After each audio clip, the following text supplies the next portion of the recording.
3 দিন পর্যন্ত কোনো খাবারের স্বাদ আমরা গ্রহণ করতে পারি নাই। নবীজি আরও আগ থেকে অনাহারে ছিলেন। আমি নবীর কাছ থেকে অনুমতি নিয়ে বাসায় গেলাম, বিবিকে বললাম, নবী ক্ষুধার জ্বালায় পেটে পাথর বেঁধে রেখেছে, ঘরে কিছু আছে কিনা খাবার। হযরতে জাবের রাদিয়াল্লাহু তাআলা আনহুর বিবি বললেন, শখ করে যে একটা বকরির বাচ্চা আমি পালি। হাদিসের মধ্যে আছে জাবাহনা বুহাইমাতুন, বুহাইমা মানে বকরির ছোট বাচ্চা, আর বাহিমাতুন মানে একটু বড় বাচ্চা।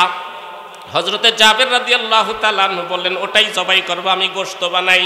আর সামান্য কিছু জব ছিল, এটা পিষে আটা বের করে সামান্য কিছু রুটি বানাইয়া হযরতে জাবের রাদিয়াল্লাহু তাআলা আনহু নবীজির কাছে আসলেন, বললেন, জাবাহনা বুহাইমাতান লানা ইয়া রাসূলুল্লাহ, হে আল্লাহর রাসূল, ছোট্ট একটা বকরির বাচ্চা জবাই করেছি, অল্প কিছু রুটি বানিয়েছি, আপনার সঙ্গে একজন সর্বোচ্চ 2 জন একটু আমার বাড়িতে মেহমানদারি করেন। রাসূল করিম সাল্লাল্লাহু আলাইহি সাল্লাম এই খবর শুনে হাদিসের কিতাবে আছে, ইয়া আহলা খান্দাকা, হে আহলে খান্দক, ইন্না জাবিরান কদ সানা সুরান, তোমাদের জন্য জাবের রুটি গোশতের ব্যবস্থা করেছে, চলো। হযরতে জাবের রাদিয়াল্লাহু তাআলা আনহু কথা শুনে চেহারা লাল হয়ে গেছে। আমি বুঝাইতে পারি নাই না ভুল বললাম, কি হবে অবস্থা, 3 জনের খাবার 1500 মানুষ কিভাবে খাবে। রাসূল করিম সাল্লাল্লাহু আলাইহি সাল্লাম গেলেন, রুটিগুলো নিজের হাতে পরিবেশন করতে লাগলেন, নিজেই গোশতগুলো দিয়ে দিয়ে পরিবেশন করতে লাগলেন। 1500 সাহাবী 3 জনের খাবার পেট ভরে খেয়েছে। আমি যে আয়াত আপনাদের খেদমতে তেলাওয়াত করেছি, এই আয়াতে আল্লাহ পাক রব্বুল আলামিন বলেন, আলিফ লাম রা কিতাবুন আনজালনাহু ইলাইক লিতুখরিজান নাসা মিনাজ যুলুমাতি ইলান নূর।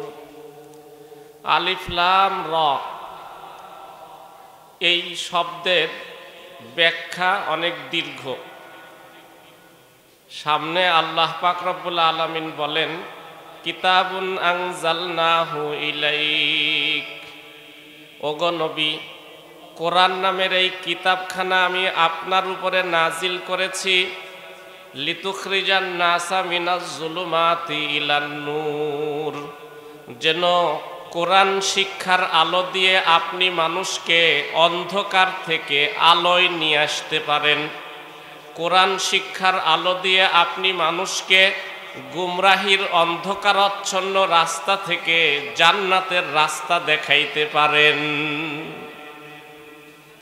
সম্মানিত সুধী, আমরা সকলেই পরকালীন জীবনে জান্নাতি হতে চাই। কি বলেন, আমরা সকলেই পরকালীন জীবনে জান্নাতি হতে চাই কি না? তেলাওয়াতকৃত আয়াতের অর্থ শুনে আমরা বুঝতে পারলাম, কোরআন শিক্ষার আলো দিয়ে জান্নাতের পথ দেখা যায়। এই কথাটার ব্যাখ্যা কি? মনে রাখবেন, এই পৃথিবীতে কেউ কিছু দেখতে চাইলে কমপক্ষে 2টি আলোর সমন্বয় লাগে। একটা হলো চোখের আলো, আর একটা বাইরের যে কোনো আলো। এই 2টি আলোর সমন্বয় ছাড়া পৃথিবীতে কেউ কিছু দেখতে পারবে না। যার চোখের আলো আছে 100 ভাগের 100 ভাগ, কিন্তু বাইরের কোনো আলো নেই, আমাবস্যার ঘোরাচ্ছন্ন অন্ধকার, কিছুই দেখতে পারবে না। আবার আরেকজনের চোখের আলোই নেই, তার জন্য দিন দুপুর আর আমাবস্যার অন্ধকার সমান কথা, কিছুই দেখতে পারবে না। আলহামদুলিল্লাহ, আমরা এখানে যারা বসা আছি, আমাদের চোখের আলো আছে, বাইরের আলো আছে। কর্তৃপক্ষ সুন্দর লাইটের ব্যবস্থা করেছে, এই কারণে আমরা সামনে ডানে বামে অনেক কিছু দেখতে পাচ্ছি, সুন্দর প্যান্ডেল। এই চোখের আলো আর বাইরের আলো, এই 2 আলো দিয়ে অনেক কিছু দেখা যায়, কিন্তু মনে রাখবেন, এই 2টি আলো দিয়ে সব কিছু আপনি দেখতে চাইবেন তা পারবেন না। দেখার জন্য আরো একটি আলোর প্রয়োজন হয়, সেটা হলো শিক্ষার আলো, জ্ঞানের আলো। কিভাবে? আমরা এখানে যারা বসা আছি, আমাদের এখানে কোনো ব্যক্তি যদি এমন হয় যে তার শিক্ষার আলো নেই, নিজের নাম লিখতে পারে না, অক্ষরও চিনে না, এরকম একজন ব্যক্তিকে যদি আমি বলি পেছনে ব্যানারে মুফতি মিজানুর রহমান কাসেমি কোথায় লেখা আছে দেখাও, দেখাইতে পারবে? এই মিজানুর রহমানকে দেখাইতে পারবে, কিন্তু ওখানে ব্যানারেও মুফতি মিজানুর রহমান কাসেমি লেখা আছে সেটা দেখাইতে পারবে না। তার কারণ চোখের আলো আর বাইরের আলো, এই দুই আলো দিয়ে অনেক কিছু দেখা যায়, কিন্তু সব কিছু দেখা যায় না। পৃথিবীতে অনেক কিছু এমন আছে যেগুলি দেখার জন্য চোখের আলো আর বাইরের আলো এর সাথে আরো একটা আলোর প্রয়োজন হয়, সেটা হলো শিক্ষার আলো, জ্ঞানের আলো। সেই কথাটাই আল্লাহ পাক রব্বুল আলামিন কোরআনে বলেন, কিতাবুন আনজালনাহু ইলাইক লিতুখরিজান নাসা মিনাজ যুলুমাতি ইলান নূর। ওগো নবী, কোরআন নামের এই কিতাবখানা আমি আপনার নিকটে নাজিল করেছি যেন কোরআন শিক্ষার আলো দিয়ে আপনি গুমরাহির অন্ধকারাচ্ছন্ন মানুষগুলিকে বেহেশতের পথ দেখান। বোঝা গেল বেহেশতের পথ দেখতে চাইলে চোখের আলো আর বাইরের আলো এই দুই আলোই যথেষ্ট নয়, আরো একটা আলোর প্রয়োজন, সেটা হলো কোরআন শিক্ষার আলো। তবে মনে রাখবেন, শিক্ষার ভিন্নতার কারণে দেখার ক্ষেত্রে ভিন্নতা হয়। সব শিক্ষার আলো দিয়ে সবকিছু দেখা যায় না, সব শিক্ষার আলো দিয়ে সবকিছু বোঝা যায় না। শিক্ষার ভিন্নতার দ্বারা দেখার ক্ষেত্রেও ভিন্নতা হয়। একটা উদাহরণের মাধ্যমে আমরা বোঝার চেষ্টা করি। মনে করেন আমাদের দেশে কোনো একজন মা রত্নগর্ভা, এই মায়ের 3 সন্তান, 3 ছেলে, ছেলে 3টাই রত্ন। এক ছেলে ডাক্তার, সে আবার বিশ্ব সেরা ডাক্তার। আরেক ছেলে ইঞ্জিনিয়ার, বিখ্যাত ইঞ্জিনিয়ার, আরেকজন ব্যারিস্টার।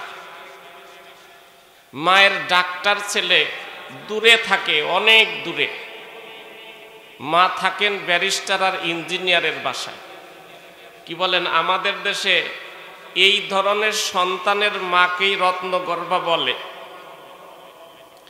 আমাদের দেশে ওই মাকে রত্নগর্ভা বলে না যেই মায়ের গর্ভ থেকে জন্ম নেওয়া সন্তান মাত্র 9-10 বছর বয়সে পবিত্র কোরআনের প্রথম থেকে নিয়ে শেষ পর্যন্ত মুখস্থ করেছে। এরপরে কোরআন যেই দেশে নাজিল হয়েছে সৌদি আরবে, এখানে প্রতি বছর আন্তর্জাতিক হিফজুল কোরআন প্রতিযোগিতা হয়। এই আন্তর্জাতিক হিফজুল কোরআন প্রতিযোগিতায় যেই মায়ের সন্তান সারা পৃথিবী থেকে বাছাই করা হাজার হাজার কৃতি ছাত্রের মধ্যে সবাইকে পেছনে ফেলে প্রথম স্থান অধিকার করে বাংলাদেশের মর্যাদা সারা পৃথিবীর বুকে উচ্চ করেছে, ওই হাফেজে কোরআনের মাকে আমাদের দেশে রত্নগর্ভা বলা হয় না। আমাদের দেশে রত্নগর্ভা বলা হয় ওই মাকে যেই মায়ের গর্ভ থেকে জন্ম নেওয়া সন্তান খেলতে গিয়ে অলরাউন্ডার হয়েছে। আমাদের দেশে রত্নগর্ভা বলা হয় ওই মাকে যেই মায়ের গর্ভ থেকে জন্ম নেওয়া সন্তান গান গেয়ে লাখো মানুষকে আকৃষ্ট করতে পেরেছে।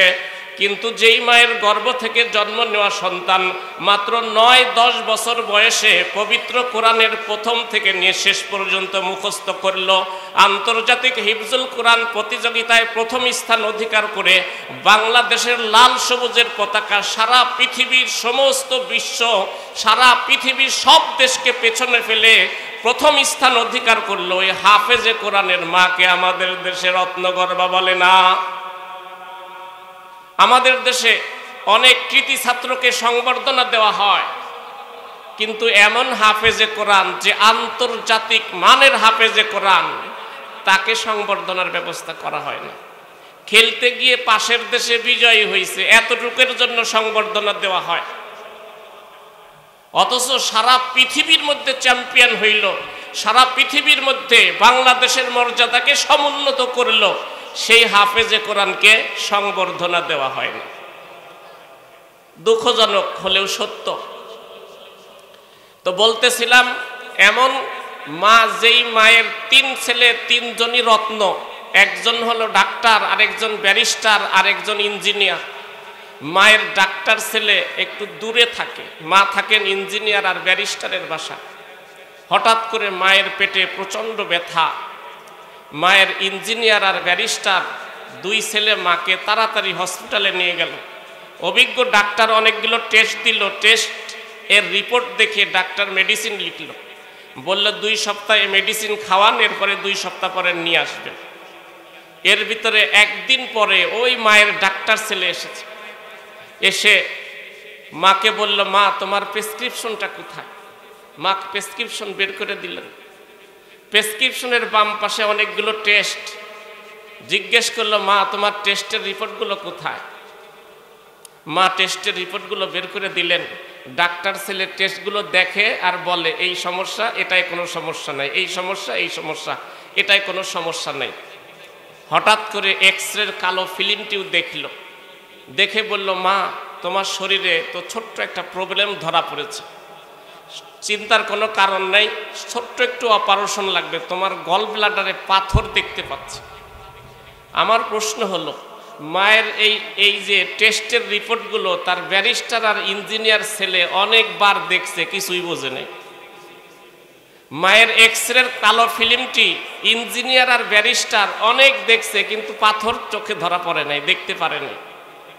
মায়ের ব্যারিস্টার আর ইঞ্জিনিয়ার ছেলে মায়ের গল ব্লাডারের পাথর দেখতে পেল না, টেস্টের রিপোর্ট দেখেও কিছু বুঝলো না। এই কারণে ব্যারিস্টার আর ইঞ্জিনিয়ার ছেলেকে আপনারা কি অশিক্ষিত বলবেন? অশিক্ষিত নয়, আপার শিক্ষিত। তারপরেও মায়ের টেস্টের রিপোর্ট দেখে তারা কিছুই বুঝতে পারে নাই। মায়ের এক্সরের কালো ফিল্মের দিকে তাকাইয়া মায়ের গল ব্লাডারের পাথর দেখতে পারে নাই। কারণ রোগীর দেহের কাটা ছেঁড়া হাড্ডি নির্ণয় করতে চাইলে, রোগীর টেস্টের রিপোর্ট দেখে বুঝতে হইলে ব্যারিস্টারি আর লয়ারি পড়লে হয় না, তাকে পড়তে হয় মেডিকেল সায়েন্স। মেডিকেল সায়েন্স পড়া ছাড়া যেভাবে এক্সরের কালো ফিল্মের দিকে তাকাইয়া রোগীর দেহের কাটা ফাটা হাড্ডি নির্ণয় করা যায় না, গল ব্লাডারের পাথর দেখা যায় না, ঠিক তেমনি পৃথিবীতে যত জ্ঞান ও বিজ্ঞান আছে, আর্টস বলেন আর কমার্স বলেন, সায়েন্স বলেন, ফিজিক্স বলেন, কেমিস্ট বলেন, টেকনোলজি বলেন, এ সকল জ্ঞান ও বিজ্ঞান দ্বারা পৃথিবীর অনেক কিছু দেখা যায়, অনেক কিছু বোঝা যায়। কিন্তু জান্নাতের পথ দেখতে চাইলে, আল্লাহ পাওয়ার পথ চিনতে চাইলে আল্লাহর কোরআন শিক্ষা করা ছাড়া জান্নাতের পথ দেখা যায় না।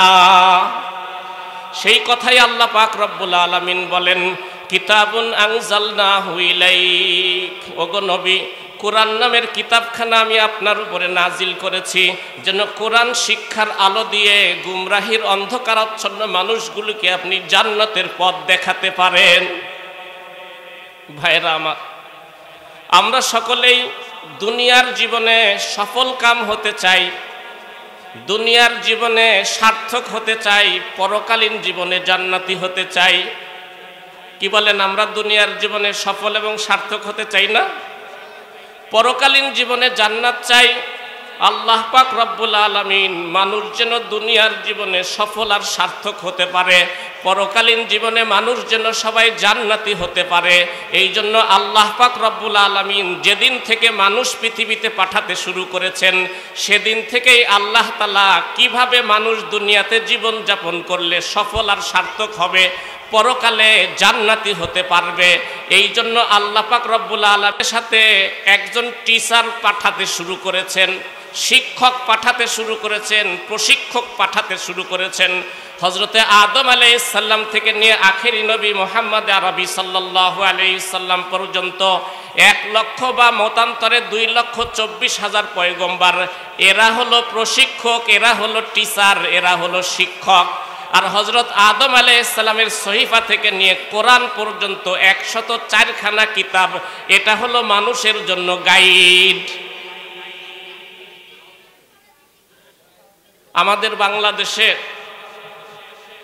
আমাদের বাংলাদেশের কোনো কোম্পানি যদি জাপান থেকে কোনো উন্নত মেশিন আনে, চায়না থেকে কোনো উন্নত মেশিন আনে, চায়নার ওই কোম্পানি মেশিনের সাথে একটা গাইড দেয় এবং সঙ্গে একজন প্রশিক্ষকও দিয়ে দেয়, ঠিক কিনা বলেন?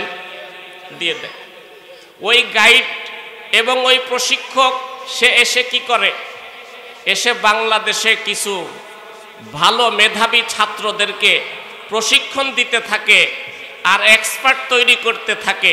যখন এক্সপার্ট তৈরি হয়ে যায় তখন ওই জাপানের যে কোম্পানি যে ম্যান পাঠিয়েছিল, প্রশিক্ষক পাঠিয়েছিল, ইঞ্জিনিয়ার পাঠিয়েছিল, তাকে আর বাংলাদেশে থাকতে দেয় না, আবার কোম্পানি নিয়ে যায়, তবে গাইডটা রেখে যায়। এই যে এক্সপার্ট তৈরি হইল, এই এক্সপার্ট পরবর্তীতে এই মেশিনারি কিভাবে চলবে তারা এটা ডিসকাস করবে, তারা নির্ধারণ করবে, তারা নিগরানি করবে, এরা আবার আরেক দল তৈরি করবে। এইভাবে এই মেশিন বাংলাদেশে চলতে থাকবে। ঠিক কিনা বলেন? আল্লাহ পাক রব্বুল আলামিন পৃথিবীতে মানুষ পাঠিয়েছেন, যেদিন থেকে মানুষ পাঠিয়েছেন মানুষ কিভাবে চললে, জীবন যাপন করলে দুনিয়ার জীবনে সফল আর সার্থক হবে, পরকালেও তারা জান্নাতের যোগ্য সাব্যস্ত হবে। এই জন্য আল্লাহ তাআলা একদিকে যেমন গাইড পাঠাইলেন আল্লাহ পাকের কিতাব, দ্বিতীয় প্রশিক্ষক পাঠাইলেন নবী এবং রসুলদেরকে। কিন্তু খুশির কথা হলো হযরতে আদম আলাইহিস সালাম থেকে নিয়ে আখেরি নবী পর্যন্ত আল্লাহ পাক রব্বুল আলামিন যত নবী এবং রসুল পাঠিয়েছেন, সমস্ত নবী এবং রসুলদের মধ্যে শ্রেষ্ঠ নবী যিনি তাকেই আল্লাহ আমাদেরকে দিয়েছেন। শ্রেষ্ঠ 104খানা কিতাবের মধ্যে যেই কিতাবটা সবচেয়ে শ্রেষ্ঠ কুরআন, ওই কিতাবটাই আল্লাহ তাআলা আমাদেরকে দিয়েছেন। বলেন আলহামদুলিল্লাহ। শ্রেষ্ঠ কিতাব, শ্রেষ্ঠ নবী। নবী আগের নবীরা শুধু উম্মতের নবী ছিলেন, আমাদের নবী উম্মতের তো নবী, নবীদেরও নবী। আমাদেরকে আল্লাহ তাআলা যে কুরআন দিয়েছেন, পূর্বের নবীদের যে সমস্ত কিতাব আল্লাহ দিয়েছেন সেগুলো হলো আল্লাহ পাকের কিতাব, আল্লাহ পাকের কালাম নয়। আমাদেরকে আল্লাহ তাআলা যেই কিতাব দিয়েছেন এটা আল্লাহ পাকের কিতাব, আবার আল্লাহ পাকের কালাম। আগের নবীদেরকে আল্লাহ তাআলা যেই কিতাব দিয়েছিলেন ওইটা আল্লাহ পাকের কিতাব, কিন্তু আল্লাহ পাকের কালাম নয়, কথা নয়, আল্লাহ পাকের জবান থেকে আসেনি। বরং আল্লাহ তাআলা নবীদের দিলের মধ্যে ওই কথাগুলো এলকা করতেন, ঢেলে দিতেন, যেমন মেসেজ পাঠায়, এরকম নবীদের দিলে আল্লাহ এলকা করতেন। নবীরা এটা উম্মতের কাছে ব্যক্ত করত, উম্মতরা এটা লিখে নিত। কিন্তু আমাদের কোরআন ওই রকম না, আল্লাহ পাকের জবান থেকে বের হয়েছে। জিবরাইল আলাইহিস সালাম সেখান থেকে মুখস্থ করে এসে নবীকে শুনিয়েছেন, নবী মুখস্থ করে নিয়েছে। শুধু মুখস্থ করে নেয়নি, বরং নবী আবার হযরতে জিবরাইল আলাইহিস সালামকে সেটা শুনাইছেন। ঠিক আছে কিনা? সুবহানাল্লাহ। এই জন্য রাসূল করিম সাল্লাল্লাহু আলাইহি সাল্লাম বলেন, তাবাররাক বিল কুরআন, ও আমার উম্মতেরা তোমরা কোরআন থেকে বরকত হাসিল করো। ফাইন্নাহু কালামুল্লাহি ওয়া খরাজা আনহু, কারণ এই কোরআন আল্লাহ পাকের কালাম, আল্লাহ পাকের জবান থেকে এসেছে। আগের নবীর যে সমস্ত কিতাব আল্লাহ দিয়েছেন সেগুলো আল্লাহ পাকের কিতাব, কিন্তু আল্লাহ পাকের কালাম নয়, আল্লাহ পাকের জবান থেকে আসেনি। আমাদেরকে আল্লাহ তাআলা যেই কোরআন দিয়েছেন এই কোরআন আল্লাহ পাকের কিতাব, আবার আল্লাহ পাকের কালাম। ফাইন্নাহু কালামুল্লাহি ওয়া খরাজা আনহু, নবীজি বলেন এই কোরআন আল্লাহ পাকের কথা, আল্লাহ পাকের জবান থেকে এসেছে। কাজেই তাবাররাক বিল কুরআন, ও দুনিয়ার মানুষ, ও আমার উম্মতেরা, তোমরা যদি বরকত হাসিল করতে চাও কোরআন থেকে বরকত হাসিল করো। কোরআনে বরকত আছে না নাই? বরকত কারে কয়? এই বরকত শব্দ তো আমাদের সমাজে ব্যাপক পরিচিত শব্দ, কিন্তু বরকত কাকে বলে এটা আমরা জানি না। বরকত কাকে বলে এটা ব্যাখ্যা করে বোঝানো যাবে না, এটা উপলব্ধি করার জিনিস। তারপরেও সংক্ষেপে একটু বলি বরকত কাকে বলে। কম সময়ে, কম খরচে, কম কষ্টে, কম জিনিসে আপনার অনেক কাজ হয়ে যাওয়া, এটাকে বরকত বলে। স্বল্প সময়ে, স্বল্প খরচে, স্বল্প কষ্টে আপনার অনেক প্রয়োজন পূরণ হয়ে যাওয়া, এটাকে বরকত বলে। হযরতে জাবের রাদিয়াল্লাহু তাআলা আনহু থেকে বর্ণিত হাদিস, বুখারী শরীফের দ্বিতীয় খণ্ডে কিতাবুল মাগাজির মধ্যে এসেছে, রাসূল করিম সাল্লাল্লাহু আলাইহি ওয়াসাল্লাম মক্কা থেকে হিজরত করে মদিনায় আসার 5 বছর পরে মক্কার কুরাইশ এবং পার্শ্ববর্তী সকল গোত্রের লোক একত্রিত হয়ে তারা সিদ্ধান্ত নিল মুসলমানদের নাম নিশানা থাকতে পারবে না। মদিনায় হামলা করে আক্রমণ করে ওদের দুধের বাচ্চাটাকেও পর্যন্ত বেঁচে থাকতে দেব না। 10,000 সৈন্য নিয়ে রওনা হয়েছে। রাসূল করিম সাল্লাল্লাহু আলাইহি সাল্লাম সংবাদ শুনে তাড়াতাড়ি সাহাবীদেরকে নিয়ে পরামর্শে বসলেন। হযরতে সালমান ফারসি রাদিয়াল্লাহু তাআলা আনহা সহ সাহাবীরা পরামর্শ দিলেন, হে আল্লাহর রাসূল, এই বিপুল পরিমাণ সৈন্য যদি মদিনায় ঢুকে পড়ে তাহলে মদিনার নারী এবং শিশুদেরকে আমরা নিরাপত্তা দিতে পারবো না। যে কোনোভাবে তারা মদিনার লোকালয়ে যাতে ঢুকতে না পারে, তারা জনবসতিতে যেন ঢুকতে না পারে, এই ব্যবস্থা নিতে হবে। মদিনার 3 পাশে বিশাল পাহাড়, এক পাশে সমতল জায়গা, এই জায়গা দিয়ে কাফেরদের আসার সম্ভাবনা।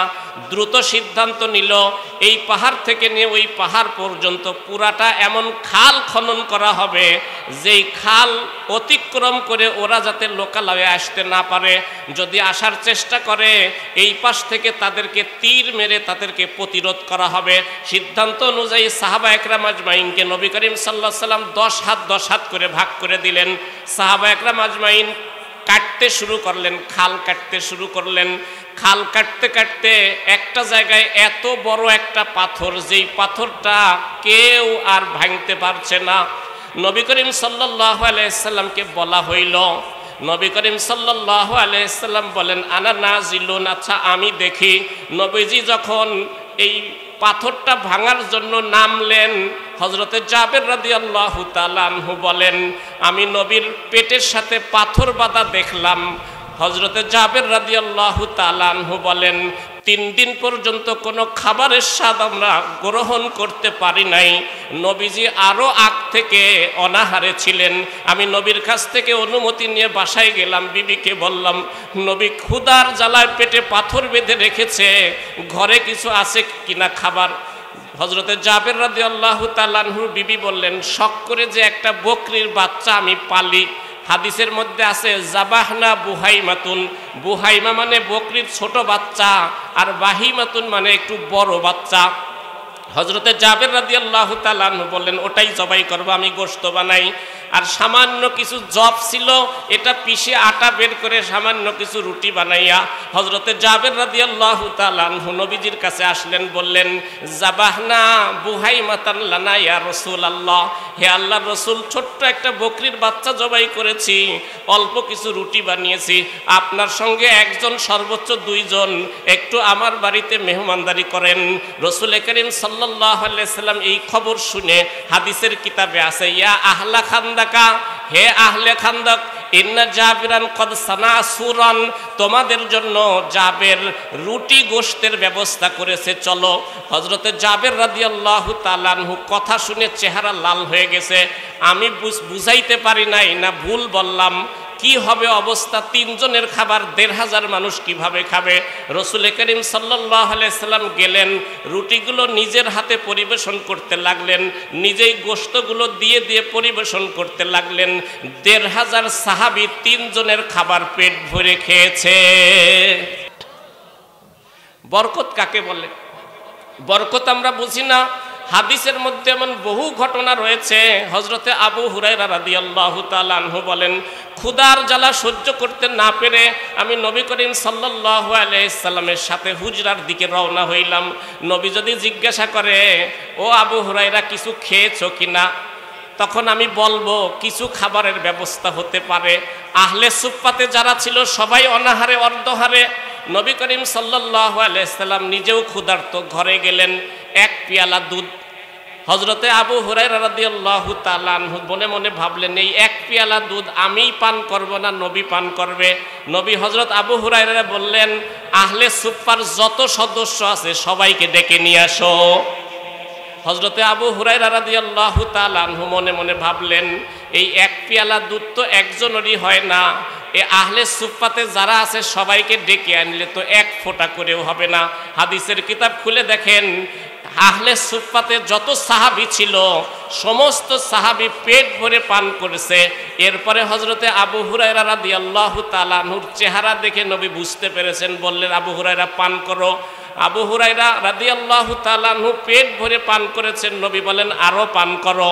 আবু হুরায়রা রাদিয়াল্লাহু তাআলা আনহু আবার পান করলেন। এরপরে নবী বললেন আরো পান করো। হযরতে আবু হুরায়রা আর পান করতে পারে না। বরকত কাকে বলে? অল্প জিনিস, অল্প সময়, অল্প কষ্টে অনেক প্রয়োজন পূরণ হয়ে যাওয়া, এর নাম হলো বরকত। নবী বলেন, ও আমার উম্মতেরা, তোমরা যদি এটা চাও, তোমরা যদি বরকত চাও, তাবাররাক বিল কুরআন, তাহলে কোরআন থেকে বরকত হাসিল করো। কোরআনে বরকত আছে না নাই? ফাইন্নাহু কালামুল্লাহি ওয়া খরাজা আনহু, নিশ্চয়ই এই কোরআন আল্লাহ পাকের কথা, আল্লাহ পাকের জবান থেকে এসেছে। বিষয়টা আমরা আরেকটু ব্যাখ্যা সহকারে বোঝার চেষ্টা করি। আমরা বাংলাদেশের মানুষ পীর মাশায়েখ বুজুর্গ ভক্ত। কোন পীর মাশায়েখ বুজুর্গ যদি তার ব্যবহারের কোনো বস্তু কোনো মুরিদকে দেয়, তাহলে মুরিদ এটা অত্যন্ত আগ্রহের সাথে গ্রহণ করে, বরকতের জন্য রেখে দেয়, ঠিক কিনা? পীর মাশায়েখ বুজুর্গ যদি হক্কানি হয়, তাহলে তার ব্যবহারের বস্তুর মধ্যে অবশ্যই বরকত আছে। আপনারা ভারতবর্ষের ইতিহাস যারা পড়েছেন, আপনারা জানেন সুলতান মাহমুদ গজনবী, যিনি ভারত বিজয় করেছেন, 17 বার আক্রমণ করেছেন, বিজয় লাভ করতে পারেন নাই। এরপরে এক পর্যায়ে ওই জামানার এক বুজুর্গ ছিলেন, তার নাম হযরত আবুল হাসান রহমাতুল্লাহ আলাইহি। উনি যখন ভারত অভিযানে আসবেন, হযরত আবুল হাসান রহমাতুল্লাহ আলাইহির খেদমতে গেলেন, গিয়ে বললেন, হুজুর, আমি তো একাধিকবার আক্রমণ করেছি, বিজয় হতে পারি নাই, একটু দোয়া করেন। হযরত আবুল হাসান রহমাতুল্লাহ আলাইহি, ইতিহাসে লেখা আছে, উনি ওনার গায়ের জুব্বাটা সুলতান মাহমুদ গজনবীকে দিয়ে দিলেন, দিয়ে বললেন, তুমি যুদ্ধের ময়দানে যাইবা, এই জুব্বা রেখে আল্লাহ পাকের কাছে দোয়া করবা বিজয়ের জন্য।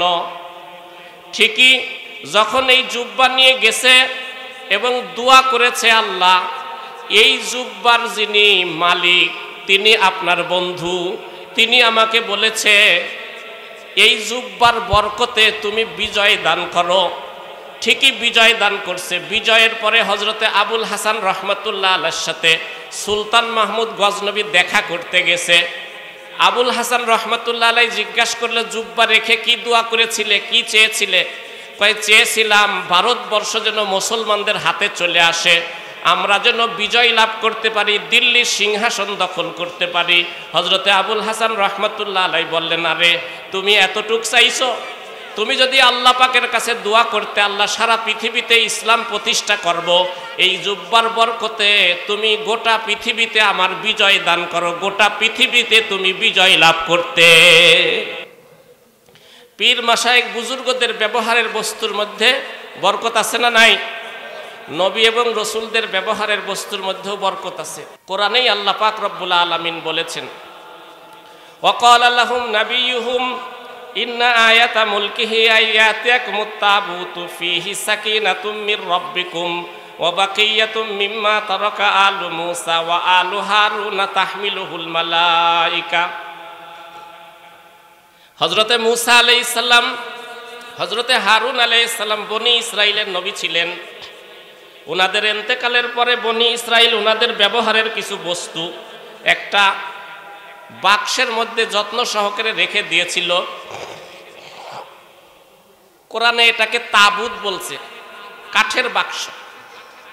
এই কাঠের বাক্সের মধ্যে মুফাসসিরিন ইকরাম লিখেন, হযরতে হারুন আলাইহিস সালাম, মূসা আলাইহিস সালাম, ওনাদের ব্যবহারের জুব্বাটা ছিল, পাগড়ি ছিল, যেই প্লেটে খাবার খাইতেন ওই প্লেটটা ছিল।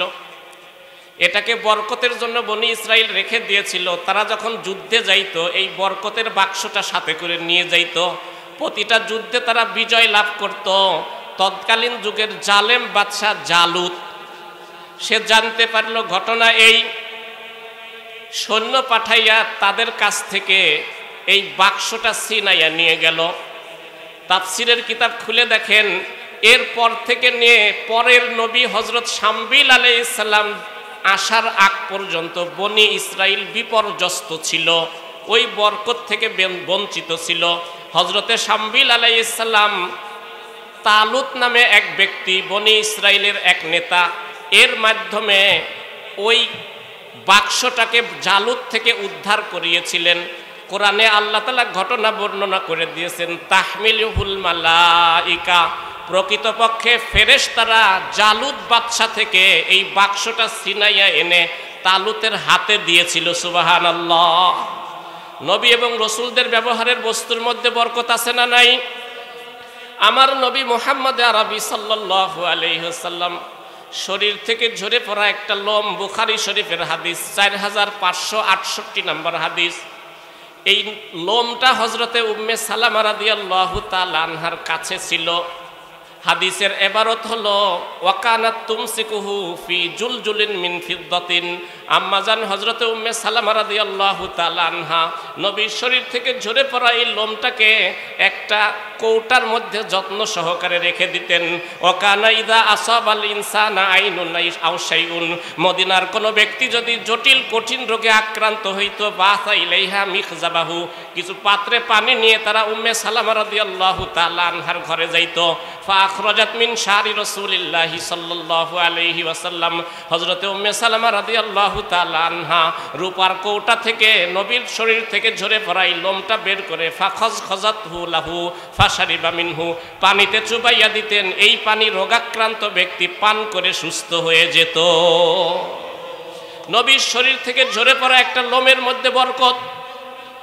রাসূল করিম সাল্লাল্লাহু আলাইহি সাল্লামের ব্যবহারের লাঠিটা আজও তুরস্কে সংরক্ষিত আছে। সারা পৃথিবী থেকে হাজার হাজার মুসলমান লক্ষ লক্ষ টাকা খরচ করে যায় নবীর ব্যবহারের লাঠিটা একটু দেখার জন্য। বরকত আছে না নাই? রসুলের পাগড়িটা দারুল উলুম দেওবন্দে আছে।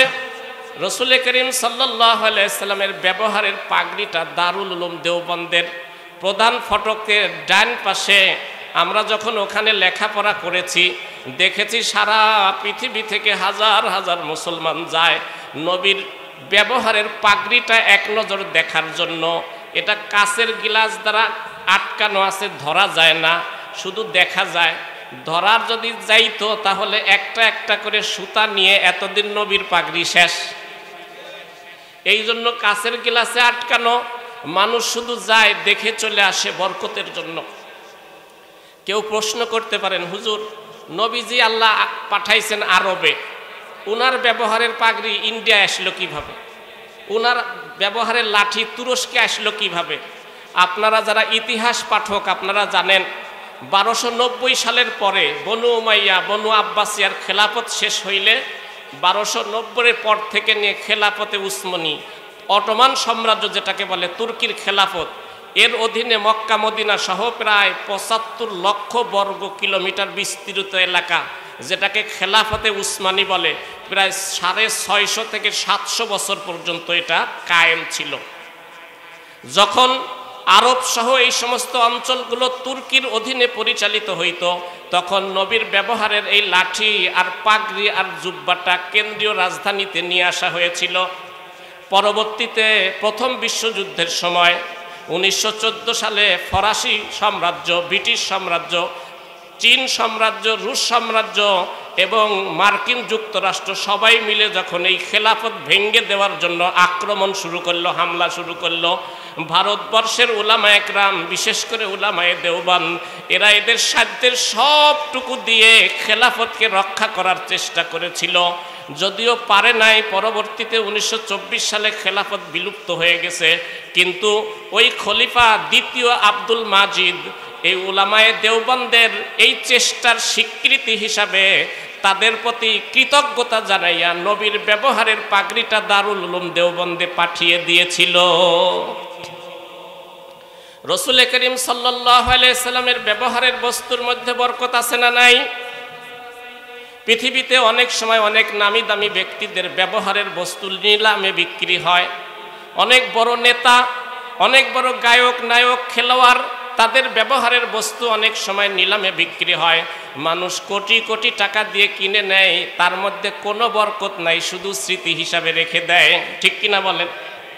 আমি তো চ্যালেঞ্জ করে বলতে পারি, আজ যদি সারা পৃথিবীর কোনো জায়গায় নবীর ব্যবহারের কোনো বস্তুকে নিলামে উঠানো হইতো, নবীর শরীর থেকে ঝরে পড়া একটা লোম যদি নিলামে উঠানো হইতো, আজ পর্যন্ত যত নামি দামি নেতাদের ব্যবহারের বস্তু যত কোটি টাকায় বিক্রি হয়েছে, এর চাইতে কোটি কোটি গুণ বেশি মূল্য দিয়ে নবীর ব্যবহারের বস্তু মুসলমান কিনে নিত। বরকত আছে না নাই?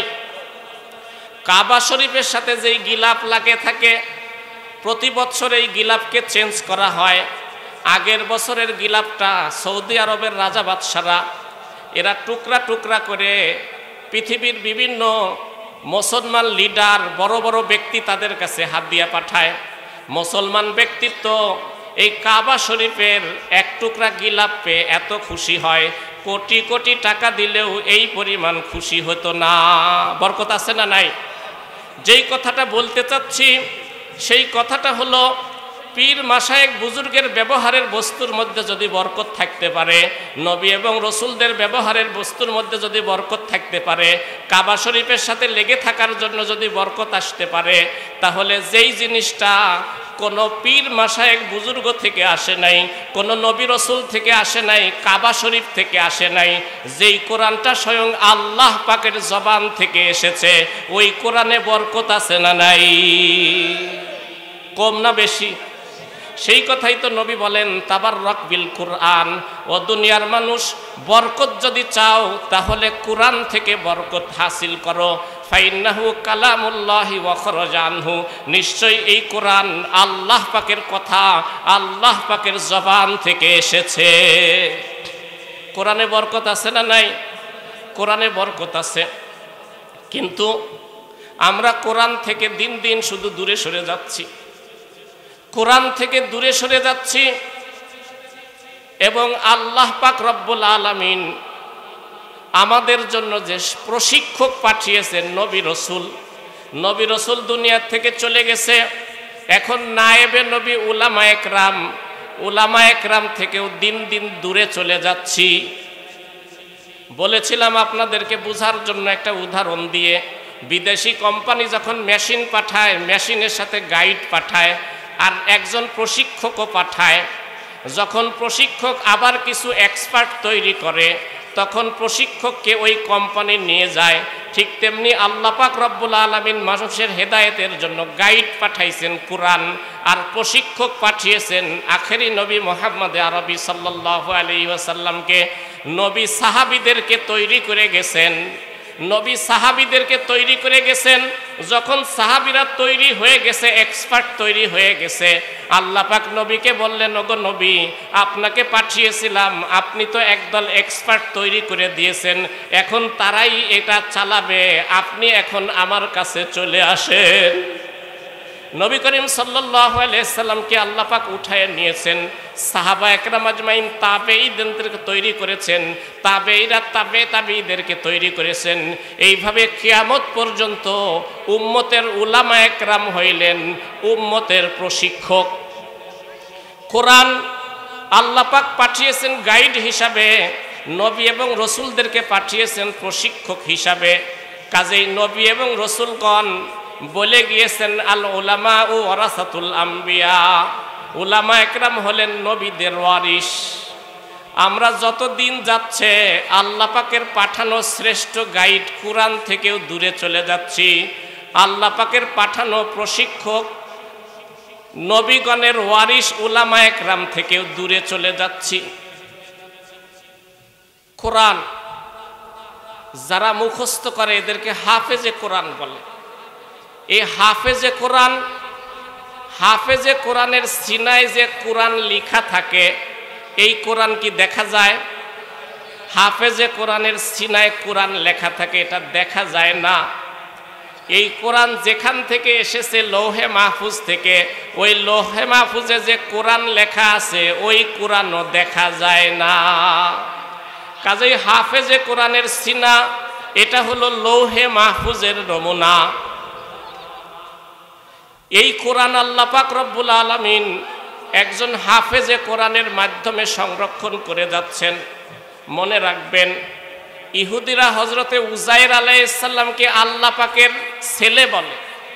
আল্লাহ পাকের ছেলে কেন বলে? কোরআনে আল্লাহ পাক রব্বুল আলামিন বলেছেন, ওয়াকালাতিল ইয়াহুদু উজাইরুন ইবনুল্লাহ, ইহুদিরা হজরত উজাইরকে আল্লাহ পাকের ছেলে বলে এবং সবচেয়ে বেশি সম্মান দেয়। কেন দেয়?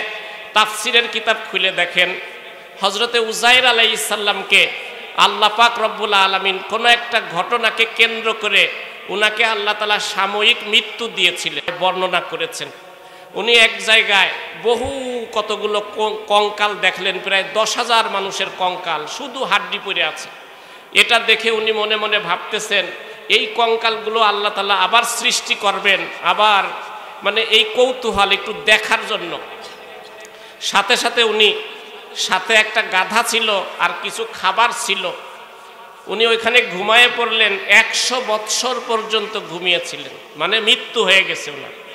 জীবিত যখন হইছে, আল্লাহ পাক রব্বুল আলামিন জিজ্ঞাসা করলেন, কামলা বিস্তা, ও উজাইর কতদিন তুমি ঘুমাইয়াছিলে, মৃত অবস্থায় ছিলে? সে বলে, লাবিসনা ইয়াউমান আও বা'দা ইয়াউমিন, একদিন অথবা একদিনের কিছু অংশ। আল্লাহ পাক রব্বুল আলামিন বলেন, বাল মিয়াতা আমিন, 100 বছর কেটে গেছে। এই 100 বছর কেটে গেছে। এই সময়ের মধ্যে জালেম বাদশাহ বুখতেনসর বনি ইসরাইলের উপর হামলা করে ওদের হাজার হাজার মানুষকে হত্যা করেছে, আর তাওরাত কিতাব জ্বালায়ে পুড়ায়ে ভস্ম করে দিয়ে গেছে। তাওরাতের কোনো অস্তিত্ব নাই। এই তাওরাত কিতাবের হাফেজ ছিলেন শুধুমাত্র হজরতে উজাইর আলাইহিস সালাম। মাঝখানে 70 বছর বনি ইসরাইল বুখতেনসরের গোলামি করে আসছে, লম্বা ঘটনা তাফসিরের কিতাবে লিখেছে। 100 বছর পরে উজাইর আলাইহিস সালাম যখন লোকালয়ে আসলেন, কেউ তাকে চিনে না। 50 বছর বয়সে উনি এই নিরুদ্দেশ হয়েছেন। 100 বছর পরে আইছেন 150 বছর। এই 100 বছরে উনার সমসাময়িক সবাই ইন্তেকাল করেছে। যারা আছে তারা একেবারে বয়োবৃদ্ধ হয়ে গেছে। উনি আসে বললেন, আমি হজরতে উজাইর। কেউ বিশ্বাস করে না আপনি হজরতে উজাইর। মুরব্বী কিছু মানুষ এরা বলল যে ঠিক আছে, উজাইর যিনি ছিলেন, উজাইর আলাইহিস সালাম, উনার তো তাওরাত কিতাব মুখস্থ ছিল। তুমি যদি তাওরাত কিতাব মুখস্থ শুনাইতে পারো, তাহলে আমরা বুঝবো যে তুমি হজরত উজাইর। হজরতে উজাইর আলাইহিস সালাম বললেন, তোমরা সবাই একত্রিত হও, তোমাদের সবার সামনে আমি তাওরাত কিতাব মুখস্থ করে শুনাইয়ে দেব। হজরতে উজাইর আলাইহিস সালাম সবার সামনে তাওরাত কিতাব মুখস্থ করে শুনাইয়ে দিলেন। এতে বনি ইসরাইল আশ্চর্য হয়ে বলল, তাওরাত কিতাব মুখস্থ শুনাইতে পারলো, এটা মানুষ হতে পারে না, এটাও খোদা। নাউজুবিল্লাহ। তাওরাত কিতাব মুখস্থ শুনাইছে, তাহলে এ তো মানুষ হইতে পারে না, এটা তো মানুষের সাধ্যে হতে পারে না। তাওরাত কিতাব মুখস্থ শুনাইছে, কাজেই এ আল্লাহ পাকের পুত্র, এও খোদা। সম্মান দিতে দিতে তারা খোদার দরজায় পৌঁছে দিয়েছে। অথচ তাওরাত কিতাব হলো কোরআনের 4 ভাগের 1 ভাগ। কোরআনের কয় ভাগের 1 ভাগ? 4 ভাগের 1 ভাগ। মাত্র 4 ভাগের 1 ভাগ শুনাইছে। এই জন্য তারা সম্মান দিতে দিতে খোদা বানায় ফেলছে। আর এর 4 গুণ 4 ডাবল হলো কোরআন। এই কোরআন যারা মুখস্থ করে, এদের আমরা সম্মান দেই না। সারা পৃথিবীতে বাইবেলের কোনো হাফেজ আছে? খ্রিস্ট ধর্মে বাইবেলের কোনো হাফেজ আছে? সারা পৃথিবীতে খ্রিস্ট ধর্মের কিতাব বাইবেল, এই বাইবেলের একজন হাফেজও নাই। ওদের ধর্মগুরু পোপ, পাদ্রী আর গির্জাপতিরা বলে, কোনো ব্যক্তি যদি আমাদের ধর্মগ্রন্থ বাইবেল মুখস্থ করতে পারে, তাহলে এই লোকটাকে আমরা সম্রাটের চাইতেও বেশি মর্যাদা দিব। তারপরেও বাইবেলের হাফেজ সারা পৃথিবীতে একজনও নাই। কোরআনের হাফেজও নাই। কোরআনের হাফেজ নাই। কি পরিমাণ আছে? লক্ষ লক্ষ কোরআনের হাফেজ আছে। যে তাওরাত কিতাব আর ইনজিল কিতাব, এটা হলো কোরআনের 4 ভাগের 1 ভাগ, আর কোরআন হলো 4 ডাবল। এই 4 ডাবল কোরআন মুখস্থ করে লক্ষ লক্ষ হাফেজে কোরআন ঘুরে বেড়ায়। এদের সম্মান আর মর্যাদা আমাদের দিলে নাই। মনে রাখবেন, একটা হলো কাগজে লেখা কোরআন, এটার মর্যাদা তো আছেই। কাগজে লেখা কোরআন এটার মর্যাদা তো আছেই, তবে কাগজে লেখা কোরআন এর মধ্যে পৃষ্ঠা আছে, সূরার নাম্বার আছে, আয়াতের সংখ্যা আছে, হরফ আছে, কালি ব্যবহার করা হয়েছে। লৌহে মাহফুজে আল্লাহ তাআলা কোরআন লিখে রাখছেন, সেখানে কোনো সূরা নাই, জের জবর নাই, নুক্তা নাই, সেখানে কোনো হরফ নাই, কালি ব্যবহার করা হয় নাই, কোনো পৃষ্ঠা কাগজ ব্যবহার করা হয় নাই, সব কিছু ছাড়া লেখা আছে। এই হাফেজে কোরআনের সিনাই যেভাবে কোনো কালি নাই, কোনো অক্ষর নাই, হরফ নাই, হাফেজে কোরআনের সিনাই যেভাবে কোরআন লেখা আছে, লৌহে মাহফুজে ওই রকম কোরআন লেখা আছে। কাজেই হাফেজে কোরআনের সিনা লৌহে মাহফুজের নমুনা। এই হাফেজে কোরআনকে আমরা কি মর্যাদা দেই? যদি তিনটা জিনিস কেউ করে তাহলে দুনিয়া ও আখিরাতে সফল হবে। একটা হলো তাকরিমুল কোরআন, কোরআনকে সম্মান করা, কোরআনের কপিকে সম্মান করা। আর একটা হলো তাজিমে সাহেবে কোরআন, যার সিনায় কোরআন আছে তাকে সম্মান করা। আর একটা হলো তাকরিমে হামেলে কোরআন, কোরআনের অর্থ মর্ম ব্যাখ্যা বিশ্লেষণ শিখে যে আলেম হয়েছে এই আলেমের যে মর্যাদা দিবে। এই তিনটা কাজ যে করতে পারবে দুনিয়াতেও সফল, পরকালেও সফল। আমরা দুনিয়া ও আখিরাতে সফল হতে চাই কিনা বলেন? যদি সফল হইতে চাই তাহলে এই তিনটা কাজ আমাদেরকে করতে হবে। একটা হলো তাজিমে কোরআন, কোরআনের কপি যেটা এটাকে সম্মান করতে হবে। 2 নম্বর হলো তাকরিমে সাহেবে কোরআন, কোরআন যার সিনায় মুখস্থ আছে তাকেও সম্মান করতে হবে, মোহাব্বত করতে হবে, ভালোবাসতে হবে। আমরা কাগজের লেখা কোরআনকে যতটুকু সম্মান করি, হাফেজে কোরআন হামেলে কোরআনকে ওই পরিমাণ সম্মান করি না। কাগজে লেখা কোরআনকে যতটুকু বুকের সাথে লাগাই, চোখের সাথে লাগাই, যার সিনার মধ্যে লৌহে মাহফুজের নমুনায় কোরআন লেখা আছে, ওই হাফেজে কোরআনকে এত সম্মান করি না। অথচ আপনি যে কোনো আলেমকে জিজ্ঞাসা করেন অথবা আপনার বিবেককে জিজ্ঞাসা করেন, ওই যে কাগজে লেখা কোরআন এর সম্মান তো আছেই, এর চাইতে বেশি সম্মান হলো যার সিনায় কোরআন আছে। কারণ যার সিনায় কোরআন আছে তার সিনা লৌহে মাহফুজের নমুনা। এই কারণে কিয়ামতের আগে এই কাগজে লেখা কোরআন সব কিছু আল্লাহ তাআলা উঠাইয়া নিয়ে যাবে। জানেন তো আপনারা, আল্লাহ তাআলা উঠাইয়া নিয়ে যাবে। এই জন্য ওই কাগজে লেখা কোরআনের চাইতে বেশি সম্মান, বেশি মর্যাদা হলো যার সিনায় কোরআন আছে। এই জন্য আল্লাহ পাক রব্বুল আলামিন যিনি হাফেজ, এই হাফেজ নামটা আল্লাহ পাকের নাম। হাফেজ নামটা কার নাম? আল্লাহ পাকের নাম। ইন্না নাহনু নাজ্জালনা যিকরা ওয়া ইন্না লাহু লাহাফিজুন। আল্লাহ বলেন কোরআন আমি নাজিল করেছি, কোরআনের হাফেজ আমি। কোরআনের হাফেজ কে? আল্লাহ। একটু চিন্তা করে দেখেন, সারা পৃথিবীতে যত হাফেজে কোরআন আছে, এই হাফেজ শব্দটা আরবি ভাষার শব্দ। কোন আমেরিকাতে যান সেখানেও হাফেজ, বাংলাদেশে আসেন সেখানেও হাফেজ। এই হাফেজ শব্দটা বাংলা শব্দ না আরবি শব্দ? এই আরবি শব্দটা সারা পৃথিবীর সমস্ত হাফেজে কোরআনের ব্যাপারে ব্যবহার করা হয়। সারা পৃথিবীর সমস্ত মানুষ মিলে পরামর্শ করছিল, যারা কোরআন মুখস্থ করবে তাদেরকে আমরা হাফেজ বলবো, এরকম পরামর্শ করছিল? করে নাই। তো সারা পৃথিবীর মানুষের মুখ দিয়ে আল্লাহ পাকের সিফাতি নাম হাফেজ, এই নামটা কেন আসে? উলামা একরাম বলেন আল্লাহ পাক রব্বুল আলামিন যেহেতু কোরআনের রক্ষক, পৃথিবীর যে সমস্ত মানুষের সিনায় কোরআন সংরক্ষণ থাকে, আল্লাহ পছন্দ করে নিজের নামটাই ওদের জন্য দিয়েছে। এই জন্য সারা পৃথিবীর সমস্ত ভাষার মানুষের মুখ দিয়ে আল্লাহ তাআলা এই হাফেজ শব্দ বের করে দিয়েছে। যারা হামেলে কোরআন, উলামা একরাম, এদেরকে মানুষ মাওলানা বলে। কি বলে ভাই? কি বলে? মাওলানা সাহেব। এই মাওলানা কার নাম? মাওলানা কার নাম? মাওলানা আল্লাহর নাম। আমরা বলি না রব্বানা যালামনা আনফুসানা, হ্যাঁ, আনতা মাওলানা, আনতা মাওলানা, আল্লাহ তুমি আমাদের মাওলা। এই যে আনতা মাওলানা, এই মাওলানা শব্দটা আলেমের শানে কেন ব্যবহার হয়? সারা পৃথিবীর মানুষ পরামর্শ করে নাই, সারা পৃথিবীর আলেমরা পরামর্শ করে নাই। আল্লাহ পাক রব্বুল আলামিন খুশি হয়ে নিজের নামটা মানুষের জবানে জারি করে দিয়েছে। এই জন্য হাফেজে কোরআন, হামেলে কোরআন ওলামা একরামকে মুহাব্বত করলেও নেকি, হক্কানি ওলামা একরামদের দিকে মুহাব্বতের নজরে দেখলেও নেকি। কিন্তু আমরা এদেরকে মানুষ মনে করি, এই জন্য তাদের ভুল ত্রুটি খালি দেখি, আরে এই করছে, ওই করছে, এই করছে, সেই করছে। আরে ভাই, যত কিছুই করুক না কেন, তার সিনায় আল্লাহ পাকের কোরআন আছে, ঠিক কিনা বলেন?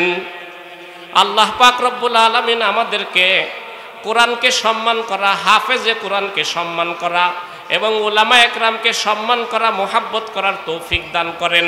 কোরআনের প্রতিষ্ঠান এই যে দারুস সুন্নাহ মাদ্রাসা, এই দারুস সুন্নাহ মাদ্রাসার সাথে আল্লাহ তাআলা আমাদেরকে সবাইকে সম্পৃক্ত করে দেন। সকলেই বলি আমিন। এই সম্পর্ক যেন কাল কিয়ামতে আমাদের নাজাতের জরিয়া হয়, সকলেই বলে আমিন। ওয়া আখিরু দাওয়ানা আলহামদুলিল্লাহি রাব্বিল আলামিন।